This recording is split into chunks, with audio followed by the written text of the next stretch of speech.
Olá pessoal, Angele, Luciana, Fernanda, sejam todas e todos muito bem-vindos e bem-vindas. Ana, Manuele, Vânia, quem aí já almoçou? Quem tá almoçando? Quem ainda vai almoçar? Quem vai pular o almoço? Quem vai tomar shake? Porque às vezes eu sou dessas, eu pulo o almoço e tomo shake, que eu adoro. Gente, mais um Fono na Prática. Então eu quero convidar vocês para pegarem aí, ó, bloquinho, qualquer folhinha para ir anotando tudo que nós vamos falar hoje. Simone tá almoçando, legal.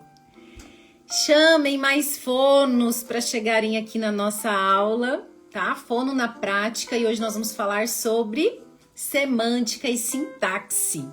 Vamos falar da teoria, mas principalmente na prática, né? Semântica e sintaxe, como montar um bom raciocínio clínico e criar estratégias voltadas para semântica e sintaxe, tá?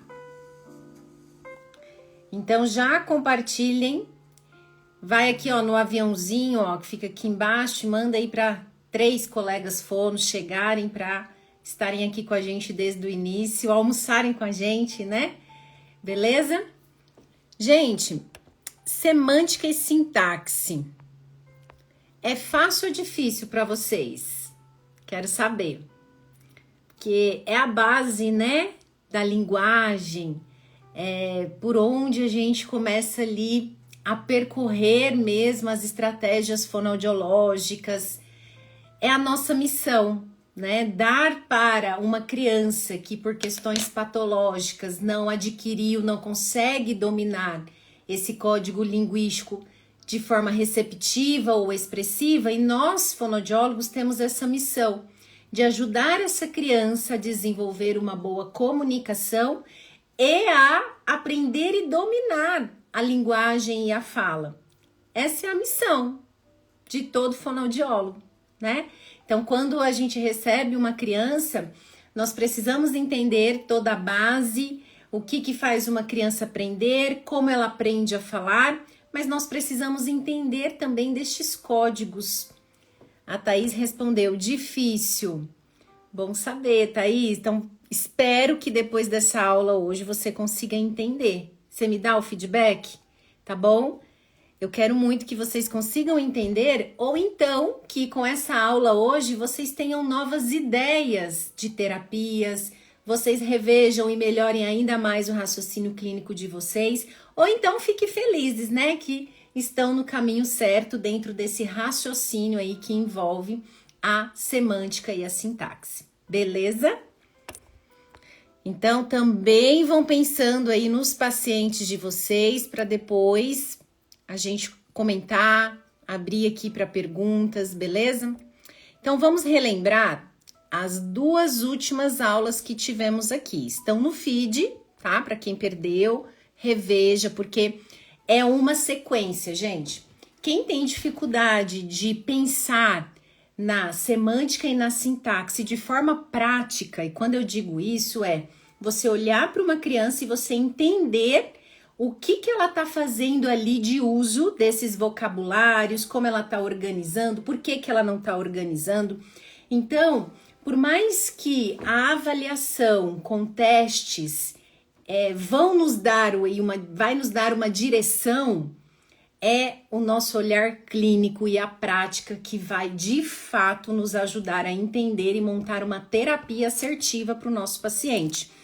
Então, eu acho muito interessante tentar ver na prática, quando a gente vê uma pessoa falando, uma criança se comunicando, ali a gente já entender quais processos que ela está fazendo uso para falar, para se comunicar, para formar as frases dela, para fazer narrativa.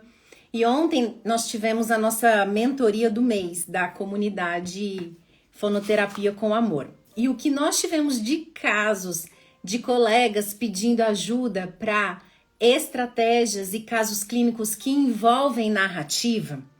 Então, nós, fonoaudiólogos, temos uma missão aí.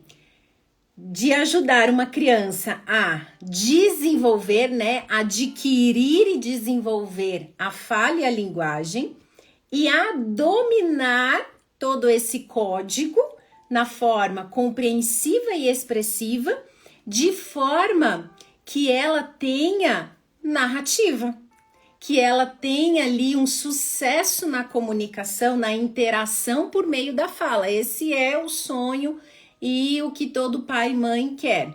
E aí a gente precisa entender das questões de diagnósticos, de patologias, das questões intrínsecas, neurobiológicas, fisiológicas, né, cognitivas. Então, nas 2 aulas anteriores a essa de hoje, eu expliquei sobre neurociência, como acontece aí as questões de sinapses, de redes neurais. Porque hoje nessa aula, oi Jana, já vou te dar um recadinho, julho vou estar em BH, viu? Quero te ver e te conhecer, depois a gente conversa melhor no WhatsApp. Então vamos lá. Na aula de neurociências eu expliquei o que é necessário acontecer no cérebro da criança para ela adquirir o código linguístico, para ela conseguir falar. Então isso é muito importante nós fonoaudiólogos entendermos, porque quando a gente cria uma estratégia de fala e linguagem, na verdade nós estamos querendo modificar o funcionamento do cérebro da criança. Nós estamos querendo que ali aconteça novas sinapses para que o comportamento da criança mude, para que ela aprenda, né? Então tudo inicia-se pela neurociência, entender como funciona esse cérebro da criança. Na semana passada eu falei sobre a tríade: comunicação, linguagem e fala, certo? E dentro da linguagem eu me aprofundei bastante nos processos cognitivos perceptuais. Por quê? Hoje, nessa aula, onde nós vamos falar mais sobre a semântica, a sintaxe, sobre a organização desse código linguístico que a criança precisa aprender e dominar, quando a gente cria uma estratégia para isso, nós precisamos pensar quais recursos e qual caminho que nós vamos ajudar a criança a percorrer dentro destas habilidades cognitivas, certo? Porque se nós queremos que uma criança faça aquisição e expansão de vocabulários, qual vai ser a principal habilidade neurocognitiva que você vai trazer para a sua estratégia? Você vai trazer figurinhas de vocabulários, você vai trazer experiências para essa criança dentro de categorias específicas, não é? Você vai estimular os sentidos sensoriais, as pistas multissensoriais para essa criança ter experiência mais concreta com aquele recurso, com aquele objeto, com aquele vocabulário, de forma que ela aprenda a função daquilo e o nome. E de forma que ela comece a fazer uma associação significante e significado, né? Então, uma bola. A criança precisa conhecer o nome bola e logo associar a imagem de bola. Então, no início, tudo que é redondo, a criança fala bola. Ela ainda não generalizou para outros vocabulários, ela ainda não consegue fazer essa separação, por conta de um vocabulário ainda restrito e de falta de experiências e conhecimento. Porque o vocabulário, que é a semântica, é o conhecimento da língua, certo? Então, bola em português, como é bola em inglês, como é bola em alemão, né? Então, dentro da linguagem vai haver a língua. E dentro dessa língua vão ter os vocabulários, que é a semântica. E tudo começa a partir do momento que a criança começa a adquirir esse conhecimento da língua, que ela começa a fazer a associação significante, significado, nome e forma mental. No início, essa criança precisa ver, certo? Para resgatar rapidinho lá na memória dela. E isso acontece principalmente pela via occipital, né? E o estímulo da visão é a principal entrada aí mais rápida, mais efetiva para a criança criar conexões e associações. Então, por isso que a criança, quando está adquirindo linguagem, o visual dela é melhor. Quando não, é um caso muito mais difícil.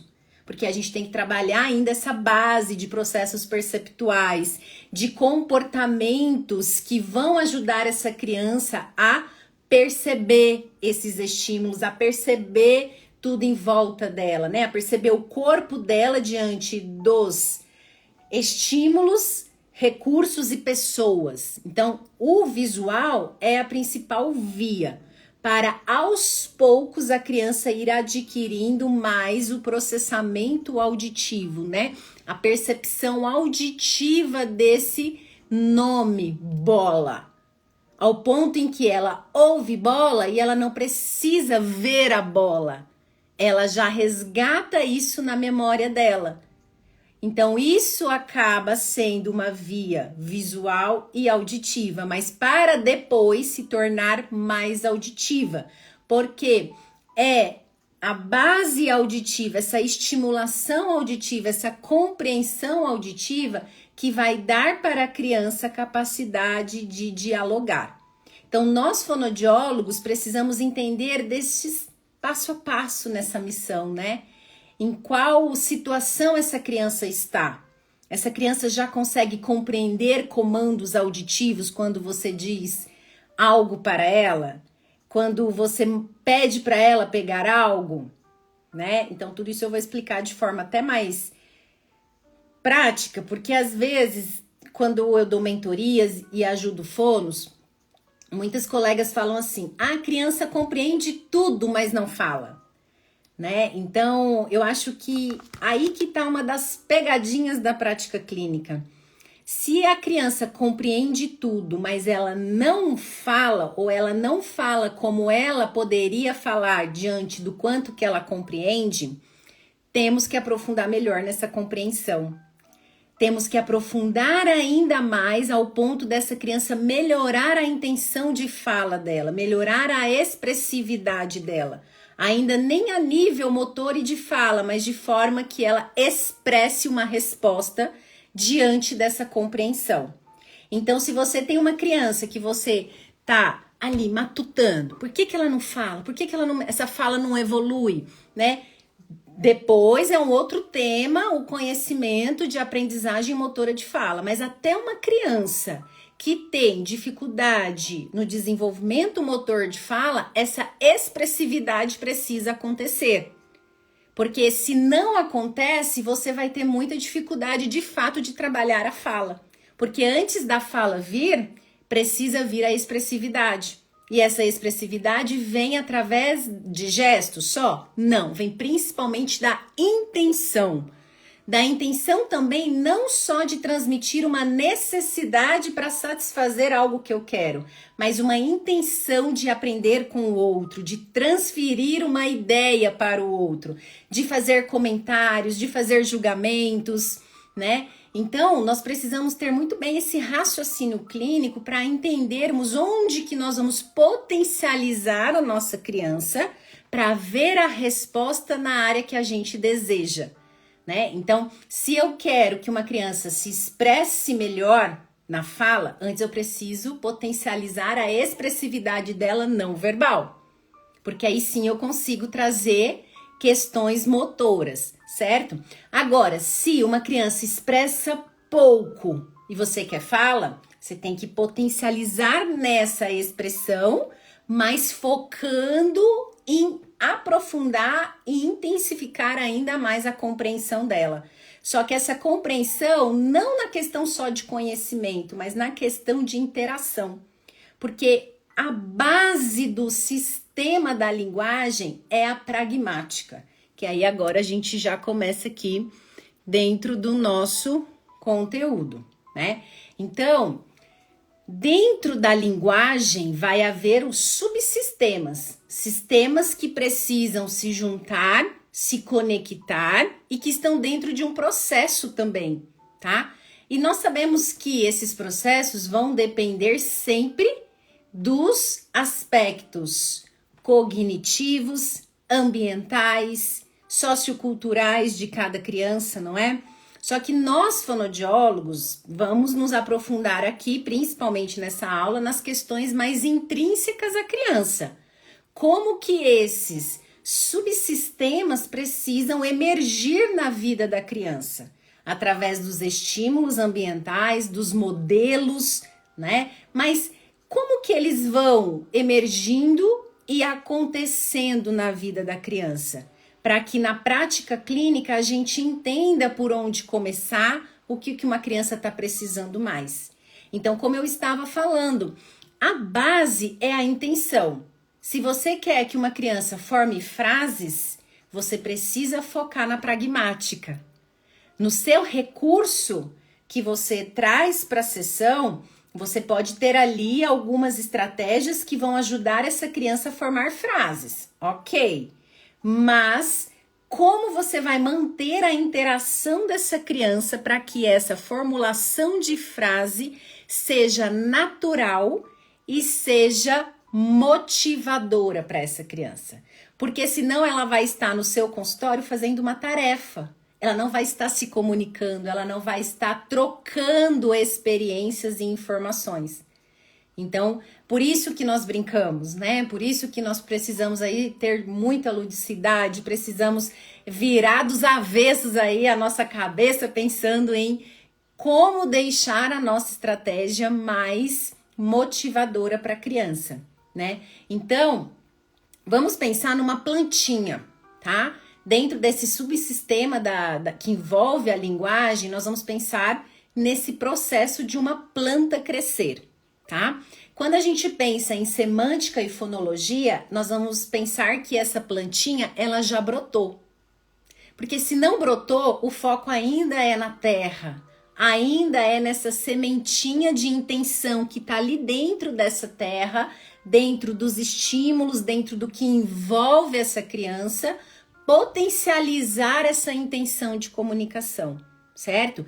Então, como qualquer planta precisa de uma boa terra, a linguagem precisa sempre de uma boa pragmática, de uma intenção para trocar informação com o outro, né? E isso, gente, não é só enquanto a criança tá ali tentando aprender. Nós, adultos, precisamos disso o tempo todo, né? Muitas vezes nós falhamos nos nossos relacionamentos porque nós não nos preocupamos com essa pragmática. Nós não nos preocupamos com essa intenção de entender o outro, ou do outro nos entender. Nós não nos preocupamos ou não nos atentamos muito ao que o outro está querendo dizer. Porque quando o outro está dizendo, logo a gente já está fazendo associações e julgamentos e já estamos respondendo, né? Ou estamos ali com a cabeça já processando a resposta. Ou então a gente interpreta algo que alguém está falando através de como essa pessoa está falando, né? E assim a gente vai desenvolvendo os nossos julgamentos, as nossas percepções. Então é um ciclo, Até nós, depois de adultos, essa intenção de se fazer entender e de entender o outro precisa sustentar a nossa comunicação o tempo todo. Então, entender como o outro aprende, entender o que o outro traz é muito, muito importante. E aí aqui entra nos aspectos da gente conhecer o nosso paciente, porque nenhum paciente é igual ao outro, né? E aí a gente entra sempre naqueles processos que vão trazer para essa criança percepção, atenção, sustentação nessa atividade, por motivação, né? Então, isso tudo é a pragmática, é a terra que vai fazer essa sementinha e esse aprendizado da fala e da linguagem emergir, tá? Então, quando essa plantinha começa a emergir, ali essa criança começa a adquirir o conhecimento das regras. E essas regras não começam só na fala, começa principalmente nas expressões e na entonação de fala que os outros trazem para essa criança. Então, uma criança com 9 meses e 1 ano, ela ainda não está falando. Algumas sim, mas outras não. né? Ainda não está dominando essa língua, mas ela já consegue entender a intenção de fala da mãe. Ela já consegue entender quando a mãe está brava, ela já consegue entender quando a mãe está pedindo algo ali dentro desse contexto. Então, essa sementinha que tá ali naquela terra, que é a pragmática e que tá boa, é o que vai ajudar essa criança a começar a perceber o que tá acontecendo e a intenção desse ambiente, o contexto. Ah, eu estou na casa da vovó. Ah, agora eu posso brincar. Ah, agora eu vou comer. Né? Então a mamãe tá feliz. A mamãe tá jogando a bola para mim. A mamãe tá brava. Né? A mamãe tá se escondendo e eu preciso achar a mamãe. Aos poucos essa criança começa a aprender as palavras que mais estão ali dentro da rotina dela. Mamãe, papai, água, bola. Por quê? Porque ela começa a ter mais experiências com isso. E essa parte de experiência e de adquirir novos vocabulários não para, é pro resto da vida, né? Se parar ou porque nós estamos tendo algum problema cognitivo de aprendizado e de memória, ou estamos vivendo poucas experiências. Então, ao longo da vida, nós vamos aperfeiçoando esse conhecimento. Então, nós precisamos entender que dentro desse desenvolvimento infantil, nós estamos na primeira etapa de ajudar uma criança a adquirir vocabulário, a expandir esse vocabulário, a conhecer as regras, certo, dessa língua, para organizar essas palavras dentro de frases e orações e depois conseguir narrar fatos, contar coisas que ela viveu. Né? Então, são as etapas que mostram que uma criança se desenvolveu bem, mas vai ser ao longo da vida que ela vai estar só aperfeiçoando isso através dos sistemas cognitivos, né? Então, nós, quando estamos também criando estratégia, nós também estamos melhorando o nosso aprendizado, nós também estamos melhorando a nossa linguagem, a nossa comunicação. E por isso que nós, fonoaudiólogos, não podemos deixar de buscar aprender e melhorar também a nossa comunicação, a forma como a gente fala, né? De forma leve, divertida, porque todos nós estamos em processo aí de aprendizado o tempo todo, né? E dominar a língua é muito difícil, né? Dominar a língua, contar coisas que aconteceu, não é fácil, gente. Só que às vezes o pai e a mãe exigem isso da criança. Né? E aí vem aquela questão do ambiente, sempre fazem as mesmas perguntas, sempre querem já a resposta e a motivação da criança, sem antes trabalhar essa pragmática, sem antes de despertar na criança a curiosidade para contar algo, né? Então, nós também precisamos sempre estarmos aí atentas e atentos a como esses sistemas estão sendo aí estimulados na rotina da criança, ok? Então, pensando nessa plantinha, a pragmática vai ser a base, a terrinha que vai sempre ajudar essa plantinha, que é a semântica, que é a fonologia e a sintaxe, florescerem, certo? E estas três habilidades aí linguísticas, semântica, fonologia e sintaxe, por mais que nós estudamos separadamente, elas sempre vão estar juntas. Assim como fala e linguagem, né? A gente precisa entender de cada um, mas na prática, na vida real, isso acontece junto, tá muito entrelaçado, certo? Então, nós fonos precisamos ter um olhar muito apurado para estas três questões. Porque, por exemplo, numa questão fonológica, uma criança que troca sons da fala, você tá ali pensando em trabalhar ponto, modo, percepção auditiva com ela, mas é uma criança que quando precisa formar frases, ela é lenta. Ela ainda precisa pensar em como formular a frase dela diante de um diálogo, porque formular a frase quando vê uma cartinha é fácil. Formular uma frase para dar uma resposta, se quer brincar, se quer ir para a escola, se quer jogar bola, é fácil. Mas formular uma resposta diante de uma pergunta, onde ela tem que pensar, onde ela tem que organizar esse pensamento e fazer associação rápida, ela é lenta. Então, você não vai ter tanto sucesso rápido como poderia ter na sua terapia fonológica, porque a habilidade que está junto com esse sistema fonológico e que dá vida até para esse sistema fonológico dentro de uma palavra, que é a sintaxe, essa criança está lenta, essa criança ainda está pobre, essa criança está um pouquinho assim, defasada. E aí você vai pensar também, qual é a principal habilidade que faz uma criança formular frases rápidas?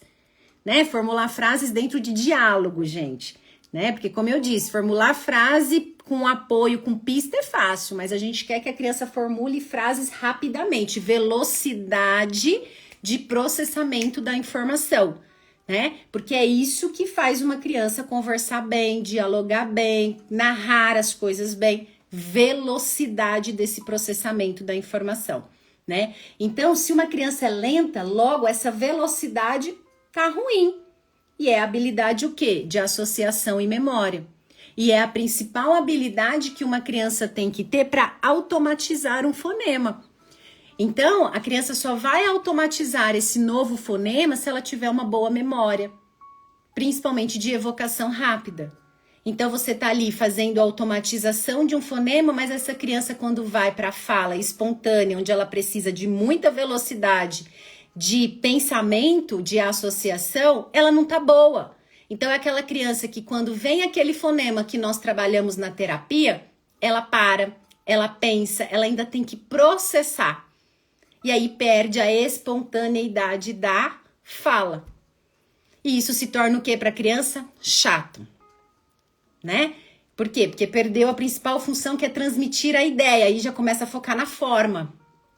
Então, dentro da nossa terapia, nossa responsabilidade é muito grande, né? Porque às vezes a gente está ali criando um plano de intervenção para a criança, mas que ainda não está no momento. Por mais que seja isso que a gente esteja vendo. Porque a questão do fonema, do fonológico, a gente vê na fala da criança, a gente escuta, não é? Mas o que está por trás da aquisição e automatização desse sistema fonológico, não dá para ver, né? A não ser o quê? Que a gente crie o máximo de situações naturais onde essa criança precisa dialogar. E aí a gente tem que trazer isso para o nosso consultório de forma muito natural, para a gente conseguir ver essa criança dentro de uma fala espontânea. Porque aí a gente vai ver como que ela está processando esse sistema fonológico, esse sistema semântico, lexical e essa sintaxe. Só que junto com isso nós vamos ver todas as habilidades cognitivas que estão na base, que sustentam esses sistemas, né? Então, tô indo muito rápido, gente? Tá todo mundo tão quietinho, só escutando. Posso seguir? Tem alguma pergunta aqui? Tá fácil? Tá clareando? E deem um feedback aqui para eu entender um pouquinho se a gente pode seguir. Vocês podem pedir que eu fale mais devagar, gente. Aqui é para vocês o conteúdo, tá? Está ótimo? Beleza. Então, resumidamente, pragmática, intenção, semântica, conhecimento, vocabulário, fonologia, sons, combinação de sons, fonemas, né? Sintaxe, frases, regras gramaticais, ok? Obrigada. Beleza? Então, quando a gente pensa, né, nessa linguagem para emergir, nessa plantinha emergir e começar a crescer, e conforme vai crescendo é sinal de que a criança está dominando, nós precisamos entender que tudo começa através da linguagem receptiva e compreensiva, que é a capacidade de entender o significado das coisas, né, que estão sendo ditas, feitas, acontecendo em volta dessa criança. E isso acontece principalmente através da prosódia, melodia, gestos, significado das palavras em diferentes contextos. Então, primeiro, a gente sempre precisa ver o quanto que a criança entende de prosódia. e de significado das palavras aí dentro de diferentes contextos, melodia e gestos. Vou dar um exemplo do Gustavinho, meu filho, que tá sendo aí o meu paciente mais difícil da minha vida, né, Gustavinho? Marquei fono hoje para ele, vai começar a avaliação sexta-feira. Mas vamos lá. Gustavinho, 2 anos e 7 meses. Atraso na fala, na linguagem, mas por questões principalmente auditiva, né? Quem me acompanha, meus stories, sabe que tem um mês que a gente fez a cirurgia, drenou o ouvidinho, colocou carretel, tirou a amígdala, adenoide, mas ele ficou mais de 6 meses aí com otite de repetição, todo obstruído. Então é fato que agora esse sistema fonológico dele tá muito pobre, ao ponto até de estar com indícios de um atraso motor de fala. Por quê? Porque se eu não escuto, se eu não tenho feedback, eu não tenho produção, eu não tenho tentativas e erros, eu não tenho repetição, né? Então, assim, tá bem pobre essa parte. Agora, a compreensão dele, eu já sempre tentei trazer rosto, gestos, mostrar, enfim. Ele estava desenvolvendo bem, enquanto eu estava nessa comunicação bem diretiva. Ah, leva o copo na pia. Ele ia e levava. Aqui é compreensão de um comando, mas de forma mais concreta, ok? Agora, 2 anos e 7 meses, já precisa começar a entender mais sobre essas palavras em diferentes contextos, ok? Então, ele já precisa entender quando eu falo assim, pega o seu sapato pra gente sair, sem ver, entendeu? Ó, nós vamos sair, o que você tem que colocar no pé? Tudo isso já é significado das palavras em diferentes contextos, mesmo que ainda não esteja formando frases, né? Agora, não só de comandos diretos para a criança fazer algo para si, mas de intenção de fala do outro. Então, se eu falar assim para a criança, vamos comer pedra? Vamos comer cocô? Vamos andar de avião? Entendeu? Então, a criança precisa ir expandindo isso. Mas na rotina, eu falo assim para ele de manhã, não pode mexer na comida do cachorro. Aí ele, tá. Aí dali a pouco eu pergunto, pode mexer na comida do cachorro? Aí ele, sim. Vocês estão entendendo? Eu falei pra ele, não pode mexer na comida do cachorro. Ele entendeu? Ele não vai mexer. Só que quando eu faço essa pergunta, né? Eu transformo esse comando direto, essa ordem em uma pergunta, ele não faz associação, ele não faz julgamento. Certo? Sem pista visual. Então, isso acontece muito com as nossas crianças que estão nessa fase de dominar a parte sintática, certo? Formar frases, só que elas não conseguem porque elas ainda não fizeram esse processo de transformar esse vocabulário em algo mais generalista. Porque aí, às vezes, ela não entende o comando porque ela não associou todas essas palavras dentro da frase.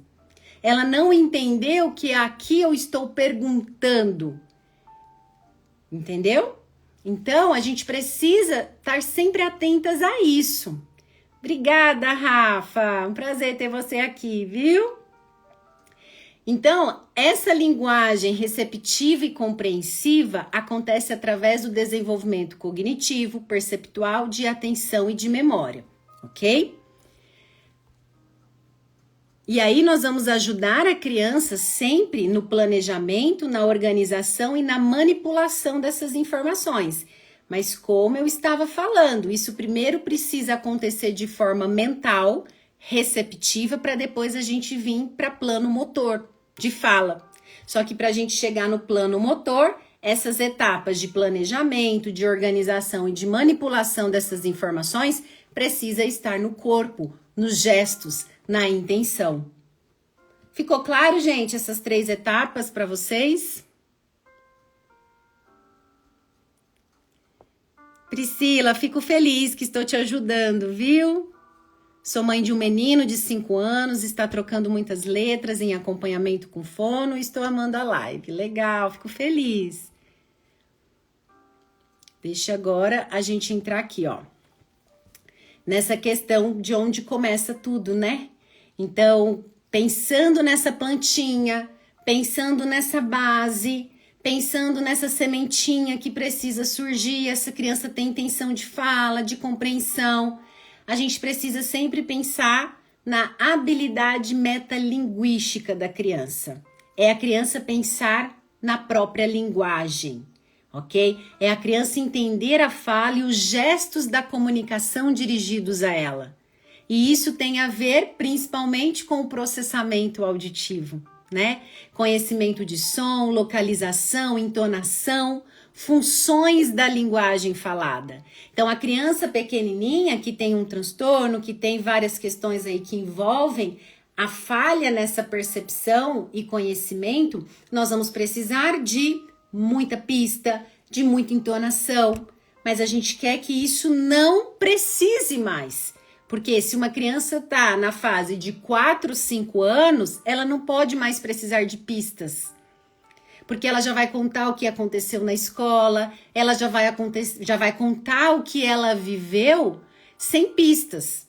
Então, se a gente tem uma criança que não consegue isso, a gente tem que dar pistas para ela, né? A gente tem que dar apoio visual, a gente tem que dar um apoio mais concreto para essa criança resgatar esses fatos, ok? Mas, aos poucos, nós vamos precisar que essa criança não precise mais dessas pistas. E isso vai acontecer através do sistema auditivo.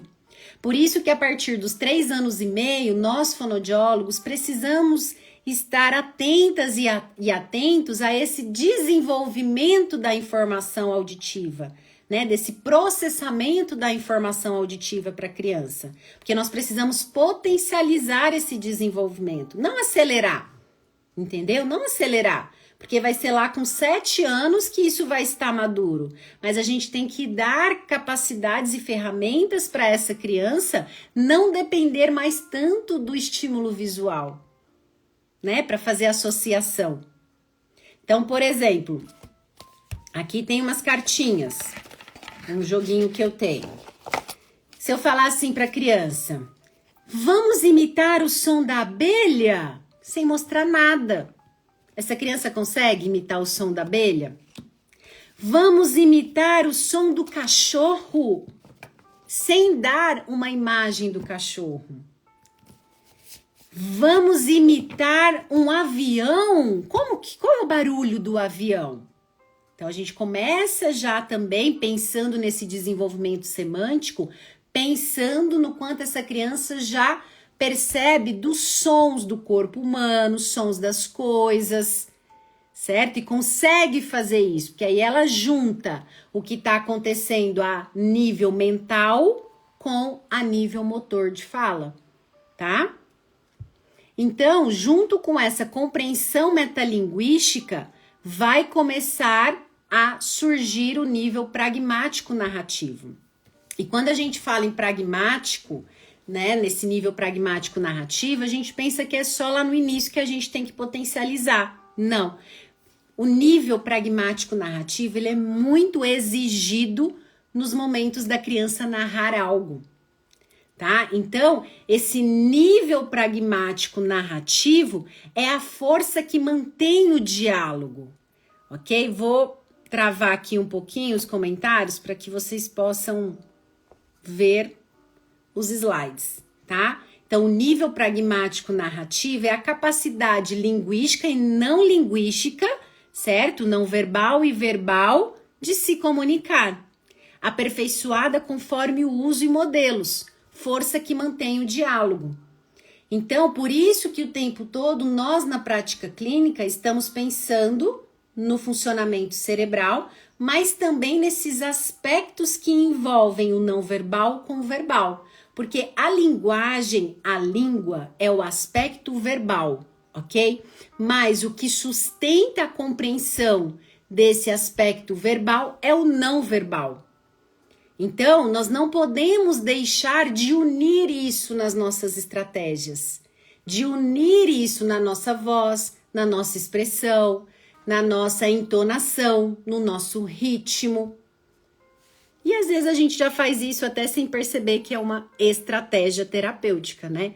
Eu falo muito que a estratégia terapêutica começa em nós, não no recurso, não no material. Essa estratégia terapêutica está em nós, em como nós vamos trazer na nossa fala, na nossa entonação e expressão, o que a criança precisa compreender, né? E aí nós vamos para outro nível, que é o nível semântico lexical. O nível semântico lexical já é a capacidade da criança ter ali uma bibliotequinha na cabeça dela, certo? Porque semântica é vocabulário, mas léxico é biblioteca, léxico é o quanto que essa criança tem de vocabulário, de conhecimento. Então, isso tem a ver com a capacidade dela de armazenar informações, de memória.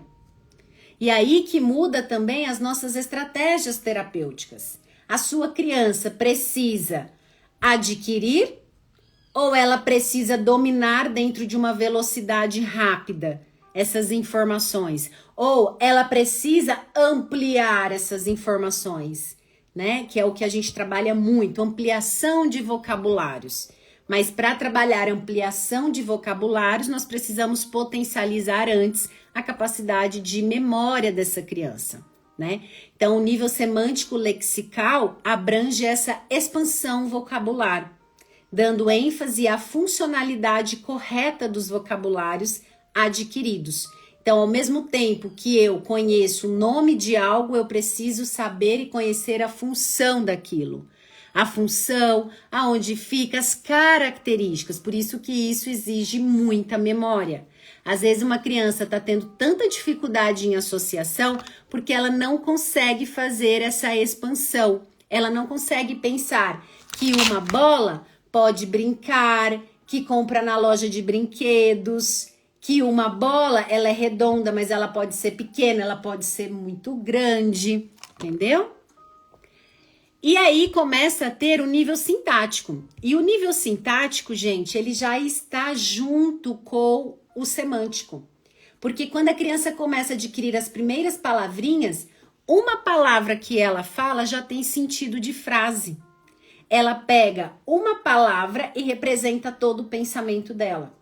E aí, conforme ela vai expandindo nesse vocabulário, ela vai vendo que precisa colocar mais vocabulários ali na expressão do pensamento dela. Então, o nível sintático sempre vai depender de expansão vocabular e de muita memória, principalmente para conhecer a regra, artigos, preposições, verbos. Aí a gente entra na parte da gramática. E ontem, como eu estava falando para vocês, na nossa mentoria da comunidade, muitas fonos queriam ideias para narrativa, para sintaxe. Tá, eu quero que a criança forme mais frases. Para quê? Por que formar frases? Para que ela tenha mais narrativa, ok? Tá, então, antes dela formar mais frases na fala, ela precisa antes compreender mais as coisas. Porque aí essa expressão na fala vai vir. Como, por exemplo, ela consegue contar como foi o dia dela? Ela consegue responder uma pergunta onde envolve mais sistema límbico? Ah, o que teve de chato hoje na escola? O que teve de legal hoje na escola? O almoço tá gostoso ou tá ruim? Por que tá gostoso? O que você mais gostou de comer aqui no prato? Então, a criança, ela precisa de forma espontânea para formar frases, começar antes a fazer comentários e não só responder perguntas.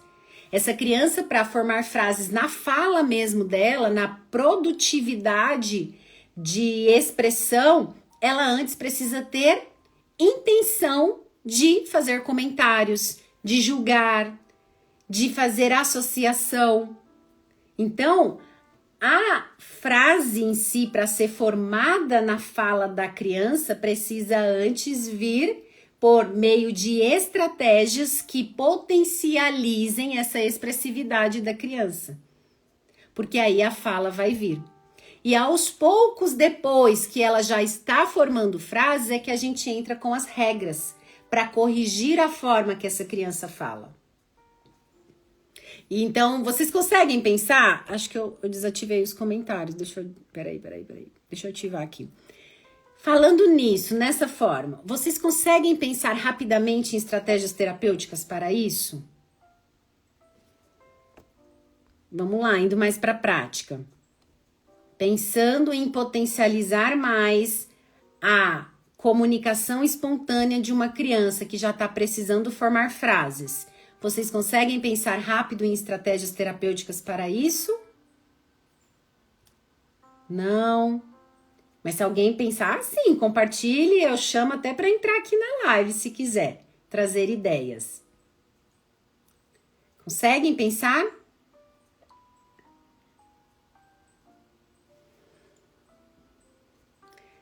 Então, vou dar um exemplo. Uso de fotos. A criança que precisa formar frases, ela precisa antes conseguir descrever situações. Só que aí, muitas vezes, na terapia, o que a gente faz? A gente traz uma imagem que não tem nenhuma emoção para essa criança, né? Não tem nenhuma conexão com o que ela viveu. Então, se eu quero que uma criança conte mais o que ela fez, eu preciso, através de fotos, ajudar essa criança como foi o dia dela. Essa é uma atividade. Tirar fotos e contar como foi o dia, o final de semana, ou contar como foi um outro momento com foto, descrever o que está vendo numa foto. Então, essa é uma estratégia que eu uso no consultório, por exemplo. Eu não uso muitas figuras aleatórias, imagens. Eu uso coisas que a criança viveu ou vive, de preferência sempre fotos da criança, tá? Outra forma da criança fazer mais comentários. Uma criança que precisa formar frases, certo? Que estamos aí com foco na sintaxe narrativa. Lembrando que a gente precisa trazer mais espontaneidade para a fala dela, comentários espontâneos, certo? Respostas onde envolve julgamento pessoal, opinião pessoal, sistema límbico, ok? Então, aqui a gente já pode começar a falar algumas coisas ao contrário, tá? Porque uma criança que já está conhecendo essas palavras e esses vocabulários em diferentes contextos, quando a gente fala algo que ela sabe que não é, ela vai corrigir. Então, aí é onde a gente começa a motivar essa criança a falar, a ensinar. Nós que estamos falando errado.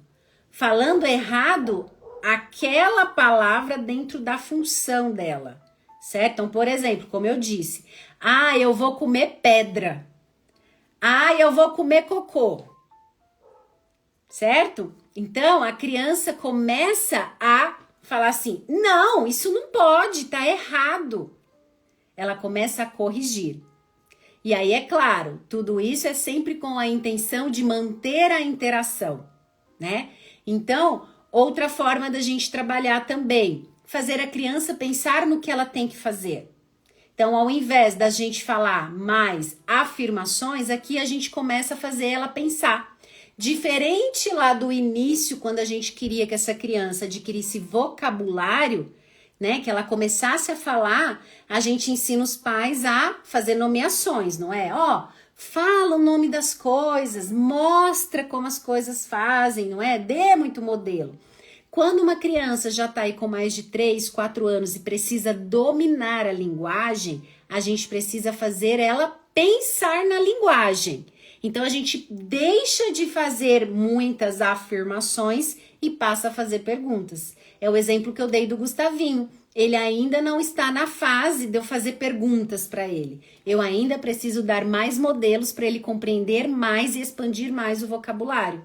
Mas a criança que já tem mais domínio, já tem mais repertório, ela precisa já começar a receber mais perguntas com entonação, certo? Que desperte nela a intenção de ensinar, de compartilhar, certo? Então, um exemplo. Ao invés da mãe e do pai falar para a criança, vai tomar banho, tá na hora de tomar banho. Tem que fazer essa criança pensar. Ó, você tá fedido. O que precisa fazer? Entendeu? Então, eu falei a função do tomar banho. Eu não falei diretamente vai tomar banho, né? Ó, você está com fome. O que tem que fazer? Então, a criança começa a expressar, certo? As coisas que precisa fazer dentro daquele vocabulário específico, daquela ação, daquele verbo. Então, a gente tem que ir trabalhando isso. Ok? E aí, na prática clínica, a gente precisa entender essa diferença entre estimulação, tratamento e intervenção. A estimulação é quando a estratégia ela está voltada para ajudar a criança a adquirir, a emergir ali uma habilidade que ela ainda não tem. O tratamento, a gente fala muito mais de uma patologia, a gente está tratando uma patologia, então não é um termo muito adequado, por mais que a gente acabe falando, né, na rotina, tratamento fonoaudiológico e tal, é porque a gente está falando de uma patologia e a gente não trata, né, uma questão de patologia relacionada à doença, né, dentro de uma patologia pode haver ali um transtorno relacionado, que a gente vai procurar aí fazer intervenção. Para quê? Para que haja uma mediação e mudanças nas respostas, que haja novos caminhos para essa criança. Então, quando a gente está na prática clínica criando uma estratégia terapêutica, a gente precisa pensar, é uma estratégia para estimular uma habilidade que essa criança não tem, ou é uma estratégia para fazer uma intervenção nessa criança? E quando a gente pensa na linguagem, nesses subsistemas, principalmente na habilidade de sintaxe narrativa, o nosso trabalho muitas vezes envolve mais a intervenção. Senão, você precisa fazer a estimulação por meio ainda de uma ampliação de repertório e muita memória. Conseguiram entender um pouquinho mais aqui sobre isso? Vou abrir um pouquinho para perguntas. 1 hora passa tão rápido, né, gente? Quando estamos aqui falando que a gente gosta, que a gente ama. Espero ter ajudado vocês. A Lu não conseguiu entrar na mentoria ontem, Lu, por causa do fuso horário. Tá gravada, Lu, na comunidade, tá bom? Depois você assiste, traz seus casos. A live aqui no Insta, se tudo der certo, vou deixar salva, tá? Quando eu salvar, quero saber o que mais fez sentido para vocês hoje aqui no que eu conversei, se consegui ajudar em algo, tá bom? Espero aí que isso potencialize ainda mais o raciocínio clínico de vocês, a criação de estratégias e que vocês possam ajudar ainda mais os pacientes de vocês, tá bom? Um grande beijo. Se eu não me engano, semana que vem o nosso tema vai ser aprendizagem motora de fala. Como agora essas 3 semanas falamos sobre a linguagem, comunicação, semana que vem a gente entra aí na área da fala. Combinado? Beijo, gente. Até mais.